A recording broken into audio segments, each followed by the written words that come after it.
அரியலூர் மாவட்டத்தில் 15,000 பேருக்கு வேலைவாய்ப்பு அளிக்கும் புதிய காலனி தொழிற்சாலை அமைப்பதற்கான பணிகளை முதலமைச்சர் மு.க.ஸ்டாலின் இன்று தொடங்கி வைக்கிறார். அரியலூர் மாவட்டம் ஜெயங்கொண்டம் மகிமைபுரத்தில் புதிய சிப்காட் தொழிற்பேட்டையில் சுமார் 130 ஏக்கரில் 1000 கோடி ரூபாய் மதிப்பீட்டில் 15,000 பேருக்கு வேலைவாய்ப்பு அளிக்கும் வகையில் காலனி தொழிற்சாலை அமைக்கப்பட உள்ளது. இதற்கான பணிகளை முதலமைச்சர் மு.க.ஸ்டாலின் இன்று தொடங்கி வைக்கிறார். அத்துடன் தமிழ்நாட்டை ஊட்டச்சத்து குறைபாடில்லாத மாநிலமாக மாற்றும் ஊட்டச்சத்து உறுதி செய் எனும் திட்டத்தினை விரிவாக்கத்தினை துவக்கி வைக்கிறார். இதையடுத்து 26 புதிய திட்டப்பணிகளுக்கு அடிக்கல் நாட்டும் அவர் 51 முடிவுற்ற திட்டப்பணிகளை தொடங்கி வைக்கிறார்.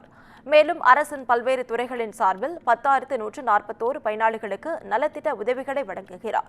இதற்காக நேற்றிரவு சென்னையில் இருந்து விமானம் மூலம் திருச்சி வந்த முதலமைச்சருக்கு விமான நிலையத்தில் அமைச்சர்கள், திமுக சட்டமன்ற நாடாளுமன்ற உறுப்பினர்கள் உற்சாக வரவேற்பு அளித்தனர்.